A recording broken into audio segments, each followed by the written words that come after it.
Going down. Okay.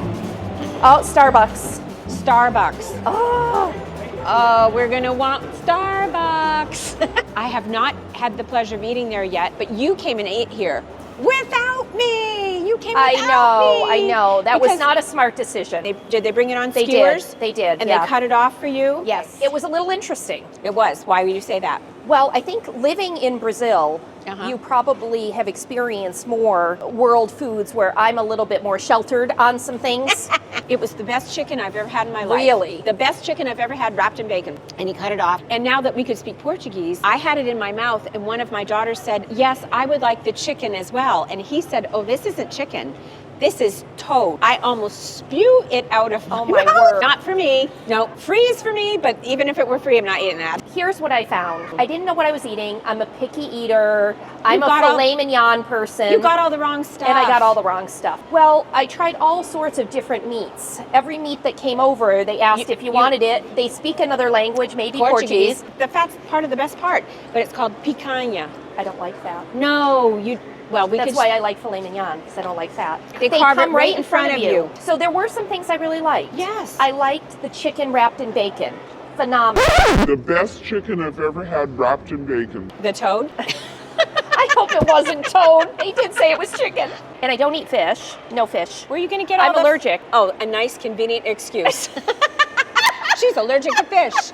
I really am. I get a redneck. You get a redneck, or you are a redneck. I am that too. Yeah. And then we have Starbucks here. Let's get a coffee at Starbucks. Or we could call it $5. $5. Better yet, let's call it 10. May I have decaffeinated cafe mocha? Do you have a medium size or small, or what's your sizes? I'll do grande, please. $7. $7. This is the big box coffees. Where are you going? I just wanted to have someone take my order. Oh. We've got 4 people there, but oh, there we go. There Thank it you so is. much. $7. Gracias. See? $7. Just got back from Mexico. $7.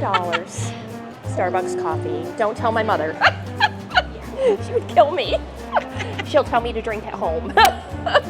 You know, it's one of those treat things.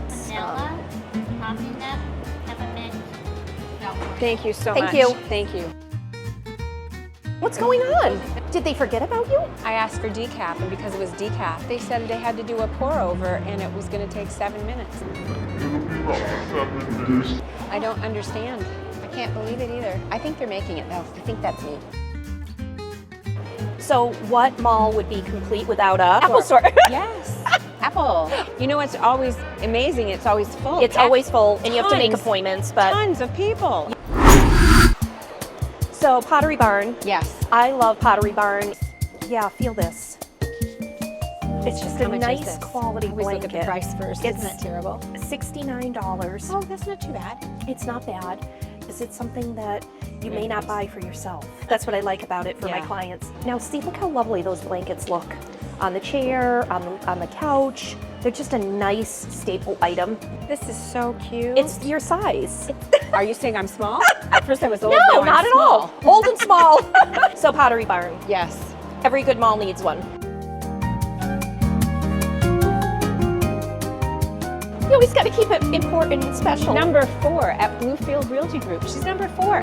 But listen to Laurie is number 1. Number 4. She was number 19 last year. So it's a lot of hard work. It is a lot of hard work. But I follow the number 1 agent. See, this is what I do. I do this. She's my mentor. Aww. Yeah, my best friend, my mentor. I'm old and short, but I'm the mentor. The number 2 on the Pam and Laurie show. Pam and Laurie. Because she's number 1 in everything else. Laurie is number 1. Okay, she is number 1 in our brokerage. And in number 29 in the Greenville MLS. That is huge. Yeah, there's at least 30 realtors. There are 5,000 realtors in the upstate. And out of 5,000, she was 29. Stop. What's so great about that is that what we care about is people. It's really about people. It's about others. It's not about us. It's not about us. That's what we were talking about. So even though we're joking, number 1, number 4. That's right.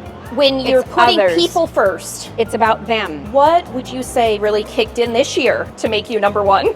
I don't know that I've done anything differently because I've been number 1 for 6 years. Yeah. you know, and I haven't, it's just happened. It's just what I do. It is. And you know, one thing I just want to share with you, from the moment we met, we just had a connection. You came there in a modest vehicle that everybody would drive. You were humble and kind. Thank you. And when I decided I wanted to be a realtor and I called you and you were like, absolutely. You took me under your wing right away. You said to me, will you be there with me every step of the way? You did. I've lived up to that. Yes, she sure did. Yes, every step of the way. Phone call, every text, you've been there every step of the way, and that means a lot to me. But I think one of the things that I really loved was when I finally had the interview at Bluefield Realty Group.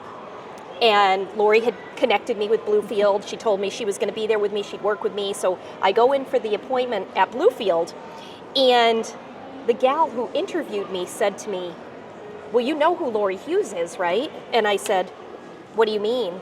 And she said, oh, she's the GOAT. And I said, the GOAT? She said, oh yeah, here we call her the greatest of all times. I said, really? They said, well, she's number one. I said, she never told me. I would have never guessed it based on how you treated us. No pressure, not pushy, kind, ethical. And I think that that's why we've had such a good connection and we've been able to do this, you know? And so watching you be number one, it's almost like, you know, yeah, I'm number 4 and it's exciting, but I don't even aspire to be number 1 really. Just number 2 would be good. Number 2 would be good. I haven't really tried to aspire per se. You know, I wasn't number 1 the very, very first year I came, but I have been number 1 for the last 6 years. Yeah. And just by treating people right. That's right. Do you know what I mean? That's really what it is. I would say that you would sum it all up in that book by Dale Carnegie, How to Win Friends and Influence People. Yes, yes. Being honest and ethical, like you said. The other book that I've read, I feel like goes along with this is Servant Leadership. Have you read that? No. It is such a great book. And I think when you're working with other people and when you're developing people and helping someone. It's about serving. It's about serving. It is about serving. Everything's about serving. That's exactly. That's so important and really giving of yourself. Right. That sums it up, really. Yeah.